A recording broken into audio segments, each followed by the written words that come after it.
What is going on, guys? It's Rob from Heroes Avenue. Happy Monday. Hope you guys all had a great weekend. I just got back from Disneyland in LA celebrating my birthday out there. I appreciate everyone who messaged me. Happy birthday. I do appreciate you guys. Thank you for that.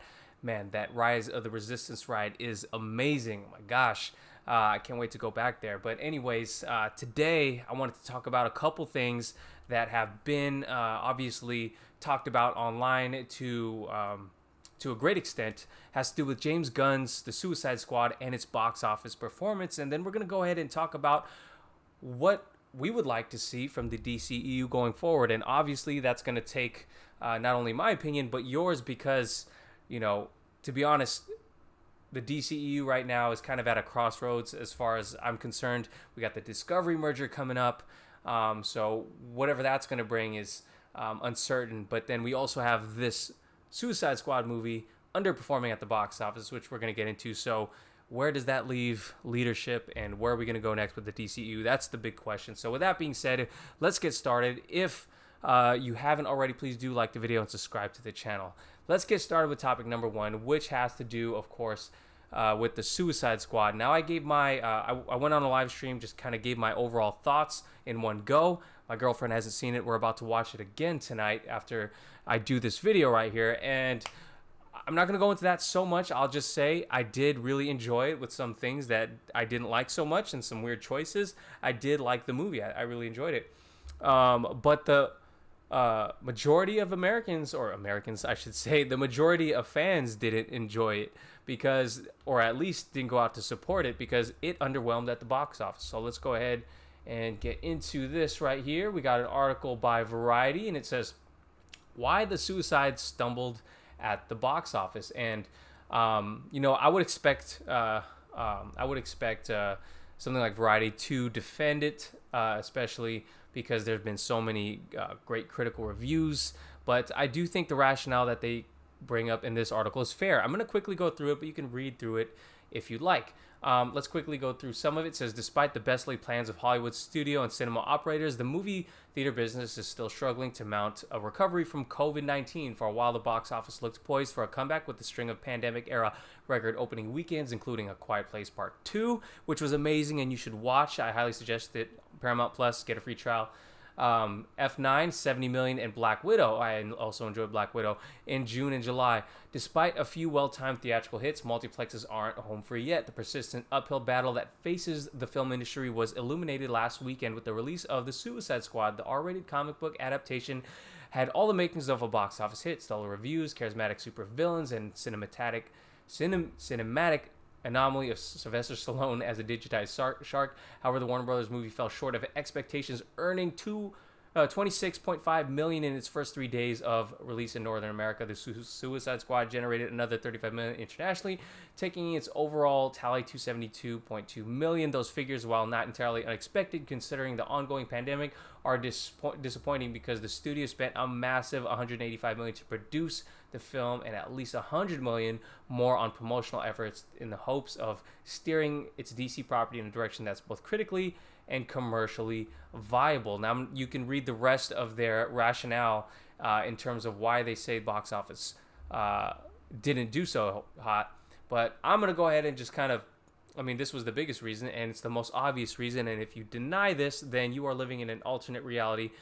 It's because we have a raging pandemic coming on with a new variant, the Delta variant, surging across America, especially in the, I don't want to get political here, but basically we have a pandemic going on.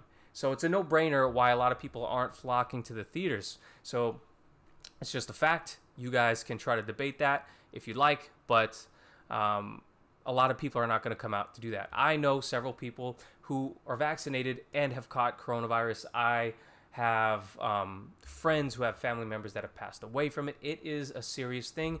You and we, a majority of us may be young and not really care about it, but a lot of people do have family members that are susceptible and a little bit, they're going to be, of course, more risk averse about going to a movie theater, especially if you have it for free on HBO Max.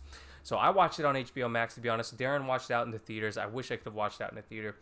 But it is a big risk. I watched Black Widow in the theater the other day for the first time. It was my first time back in the theater since since we had my son, I think the last thing I saw was the Ryan Johnson movie Knives Out. That was the last time I was in the theater, which is mind blowing to me because I used to live in the theaters.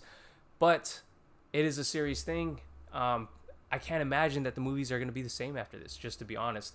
So, is this unprecedented, or is this something that people, would have expected? I would think so. Now, they did predict the box office would be 30,000, I think, or 30 million, and it underperformed even that. And we thought that they were lowballing this. So, crazy. There could be a lot of other factors as well. Obviously the other factors are, the James Gunn backlash within the DC fan base. Is that even still a thing? I would argue not so much, but there definitely is a small, very vocal minority of people that are still holding grudges against his past tweets. And I will reinforce that they were tweets and not accusations of actual wrongdoing, as far as I'm concerned. So, anyways, there's that. There's the factor of that. And there's also the factor of it being an R-rated movie, a comic book movie.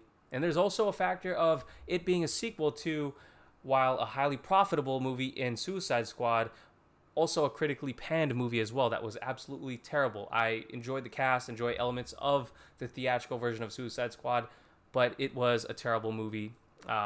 You might enjoy it, and all power to you. I enjoy movies that people don't like, or I even acknowledge aren't good, but I enjoy them. So that's fair. I enjoy parts and aspects of the first movie, but the fact that this is a sequel to a movie that was a terrible movie and got panned critically, that could be one of the factors as well. Now, of course, I would love to see David Ayer's version of that movie, but right now, all we got is the theatrical version to compare it to. So the fact that it's a sequel to that, even though it may feel like a soft reboot at times, that is obviously a troubling factor. So, there's that. So with that being said, where does the DCEU go next?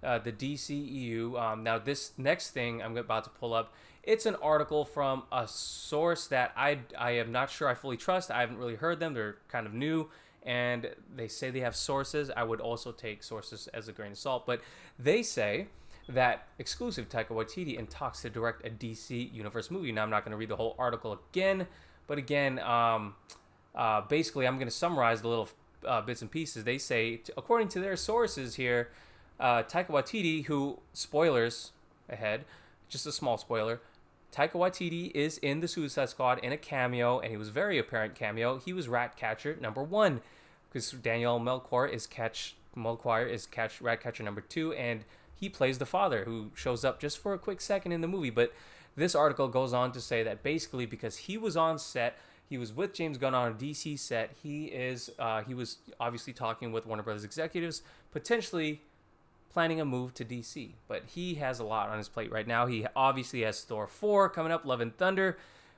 His Thor movie, Ragnarok, while I acknowledge it was a fun movie, it's not my favorite Thor movie. I still like Thor, the first Thor movie, and I'd like Thor to be taken in a different light. The comedic tone is just not as working for me as much as it worked for others, but that's fine. I acknowledge it was a good movie. I enjoyed it, but I would like to see Thor taken in a different direction. But Taika Waititi as a director himself is amazing. I love the guy. I love what he did with his Mandalorian episodes over at Star Wars, and he's going to be directing a new Star Wars movie as well. I'm excited for that. Because if you don't know who he is and you want some exposure to him, I would highly recommend you check out Jojo Rabbit, which is an amazing movie about a kid whose imaginary friend is Adolf Hitler, and it goes on to tell this heartwarming and funny, and I don't know how else to describe it on top of my head. I've seen it one time, but I would just say check it out. Taika Waititi's directing style and his comedic sensibilities are amazing. He actually plays a character in the movie, Adolf Hitler himself. So it's really funny. It nails a lot of sarcastic moments. It's amazing. Check out Jojo Rabbit if you want a little bit of an insight into Taika Waititi. But anyways, I'm not saying to take this as some truth, but instead take this this little article right here and this little bit of news with a little inspiration of what we might want to see going forward. Now, you know me, I am a champion of the Snyderverse. I would love to see Zack Snyder come back and finish at least his Justice League trilogy.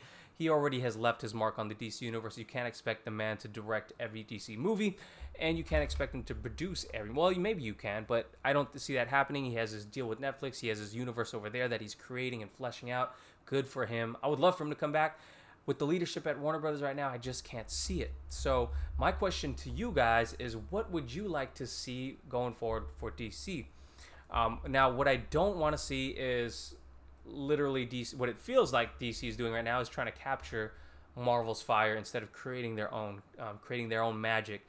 But to get talent, let's say for like a James Gunn or a Taika Waititi, I don't think is a bad thing. Now, a lot of you may feel like that it is, because if you're literally getting the same directors as Marvel, then you're just gonna get that same type of feel and sensibility to the movies. I would say for me going forward, I do think you need that head visionary, like one head person to be able to steer the ship in a direction. Maybe he's collaborating with other people as well. Obviously, it's a collaborative effort to make a movie, especially a universe like this. Everyone's always going to refer to Kevin Feige, but I don't think we have that at DC, because Kevin Feige's background is so entrenched in being in the trenches, making those movies, spending years and years and years making these movies before he gets this position. We don't have that at DC, but I think we do need someone with a clear vision. That person for us for a while was Zach. It doesn't look like we're going to have him back for now. I hope we restore the Snyderverse, but my question is to you, if we don't, who would you like that person to be? Could you see it being The Flash's Andy Muschietti? I think right now the question is still up in the air for that, because while the movie looks fun and great right now, we don't know how it's going to play out in the theaters. Could it be James Gunn? He seems to be a visionary himself, but is that vision something that the fans are going to be receptive to? I'm not so sure about that either. I would like to see them explore new directors. I mean, well, we have a lot of movies going forward. Matt Reeves is going to flesh out his own universe, but I do think we have some hope with this Flash movie and Andy Muschietti, who seems to be carrying on the Snyderverse, and if reports are true, that he wants to continue and honor what Zack Snyder did. So I'm hoping to see what these movies do next, and whatever they do, I am hoping that they get behind a director and a vision, because I think that's truly what we need. I do think we do need a connected universe, and I think James Gunn, for example, has a great sensibility for connecting things, especially with him being a comic book junkie as well. I just don't know if he's the main guy I want at the top. But let me know what you guys think. So right now, again, I want to see what Andy Muschietti does, and maybe I can give you an answer then. But I do think going forward, DC, I'm sorry if my camera just turned off right now, DC needs to get behind a visionary. Who is that? I'll leave that up to you guys. Let me know what you guys think in the comments down below. Thank you guys for watching. If you did enjoy the video, give this video a like, subscribe to the channel, and if you want to check out what I did at Disneyland, check out my vlog channel. I'll leave the link down below as well. Thanks, guys. Catch you later. Peace.